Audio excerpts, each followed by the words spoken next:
Finance से जुड़ी latest information पाने के लिए फिनोवेशंस अपडेट्स को सब्सक्राइब करें और नोटिफिकेशन पाने के लिए बेल आइकन पर क्लिक करें। नमस्कार, आज के फिन पॉइंट सेशन में आपका स्वागत है। आज का फर्स्ट अपडेट है, एविएशन कंपनी इंडिगो ने आज car rental company urban drive के साथ पार्टनरशिप का अनाउंसमेंट किया है, जिसके तहत पैसेंजर्स भारत के 60 शहरों में खुद चलाने के लिए गाड़ी बुक कर सकते हैं। इंडिगो की वेबसाइट पर इन सर्विसेज की बुकिंग की जा सकती है और इस टाइप के जरिए इंडिगो के कस्टमर्स 60 से ज्यादा शहरों में बुकिंग कर सकते हैं, जिनमें इंडिगो के डोमेस्टिक नेटवर्क के 42 एयरपोर्ट्स आते हैं। नेक्स्ट अपडेट है, क्रिप्टो करेंसी बिटकॉइन का प्राइस अब तक के अपने ऑल टाइम हाई पर पहुंच गया है। फिलहाल एक बिटकॉइन का प्राइस $23,000 यानी 17 लाख रुपीस से भी ज्यादा है। बिटकॉइन का प्राइस लगातार तेजी से बढ़ रहा है। आपको बता दें कि इस साल दुनिया की सभी करेंसीज का रिकॉर्ड तोड़ते हुए बिटकॉइन के प्राइस में 350% की ग्रोथ हुई है। किसी भी करेंसी की यह अब तक की सबसे ज्यादा ग्रोथ है। इनकम टैक्स डिपार्टमेंट की पैनी नजर भी बिटकॉइन में इन्वेस्ट करने वालों पर है। अगर आप भी बिटकॉइन में इन्वेस्ट करते हैं तो इनकम टैक्स डिपार्टमेंट की कार्यवाही और नोटिस से बचने के लिए आपको अपनी आईटी रिटर्न में बिटकॉइन का इन्वेस्टमेंट भी दिखाना होगा। नेक्स्ट अपडेट है, फ्यूचर रिटेल लिमिटेड और रिलायंस इंडस्ट्रीज लिमिटेड के बीच हुई डील पर एक बार फिर संकट के बादल मंडरा रहे हैं। दिल्ली हाईकोर्ट ने आज किशोर बियानी की लीडरशिप वाले फ्यूचर रिटेल लिमिटेड की उस पिटीशन को डिसमिस कर दिया, जिसमें अमेजन को सिंगापुर की आर्बिट्रेशन कोर्ट के फैसले के बारे में सेबी और कॉम्पिटिशन कमीशन ऑफ इंडिया जैसी फाइनेंशियल इंस्टीट्यूशंस को लेटर लिखने से मना करने की अपील की गई थी। फ्यूचर रिटेल लिमिटेड ने अपनी पिटीशन में अमेजन को इस डील में दखल देने से रोकने की डिमांड की थी। दिल्ली हाईकोर्ट में जस्टिस मुक्ता गुप्ता ने फ्यूचर रिटेल लिमिटेड की इस पिटीशन को डिसमिस कर दिया है। नेक्स्ट अपडेट है, फिलीपींस में मैक्टन सेबो इंटरनेशनल एयरपोर्ट के ऑफिसर और उसके operator GMR megabyte सेबो airport corporation कथित तौर पर देश के एंटी डंपिंग लॉज को तोड़ने की वजह से जांच के घेरे में आ गए हैं।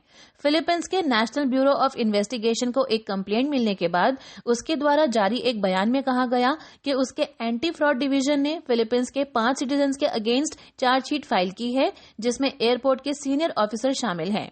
हालांकि जीएमआर के स्पोक्सपर्सन ने इन सभी आरोपों को खारिज किया है। नेक्स्ट अपडेट है, देश में गोल्ड का इंपोर्ट करंट फिस्कल ईयर में अप्रैल से नवंबर के दौरान 40% घटकर $12.3 बिलियन रहा।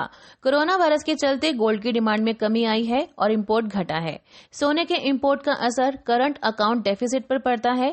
कॉमर्स मिनिस्ट्री के डेटा के अकॉर्डिंग लास्ट फिस्कल ईयर 2019-20 में इसी टाइम पीरियड में गोल्ड का इंपोर्ट $20.6 बिलियन का था। हालांकि नवंबर में एनुअल बेसिस पर इंपोर्ट 2.65% बढ़कर $3 बिलियन रहा।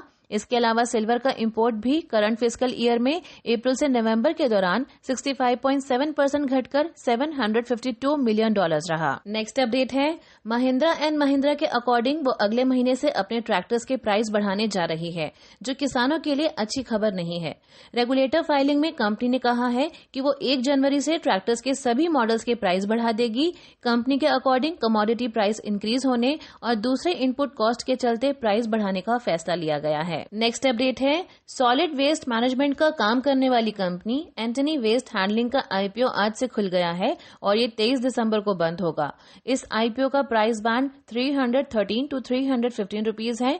आईपीओ से 300 करोड़ रुपीज कलेक्ट करने की योजना है। टाटा एआईजी और एसबीआई के कई फंड समेत 10 एंकर इन्वेस्टर से कंपनी ने लगभग 90 करोड़ रुपीस कलेक्ट किए हैं। इस आईपीओ में 85 करोड़ का फ्रेश इशू होगा। आपको बता दें कि company landfill construction and management sector की बड़ी प्लेयर है। नेक्स्ट अपडेट है, इंसॉल्वेंसी प्रोसेस से गुजर रही दीवान हाउसिंग फाइनेंस लिमिटेड का नया बॉस कौन होगा, इसका फैसला इस हफ्ते वेडनेसडे को हो जाएगा। लेकिन इस बीच डीएचएफएल को खरीदने के लिए पिरामिड एंटरप्राइजेस और अमेरिका की ओकट्री कैपिटल में टफ कंपटीशन शुरू हो गया है। दोनों कंपनीज चौथी बार अपनी बोली बढ़ाने जा रही हैं। आज यानी 21 दिसंबर तक डीएचएफएल को खरीदने के लिए बोली लगाने वाली सभी कंपनीज को अपनी बिड्स पर डीएचएफएल के कमेटी ऑफ क्रेडिटर्स के सामने क्लैरिफिकेशन देना है कि वो एक्विजिशन के बाद कंपनी को किस तरह आगे ले जाएंगी। इसके अलावा पिरामिड एंटरप्राइजेस और ओकट्री कैपिटल ने कंपनी को खरीदने के लिए अपनी बिड्स बढ़ाने की भी बात कही है। यहाँ पर हमारा आज का फिन पॉइंट सेशन खत्म होता है। ये वीडियो आपको कैसी लगी हमें कॉमेंट्स करके बताएं और वीडियो पसंद आई तो लाइक जरूर करें। हमसे जुड़े रहने के लिए थैंक यू।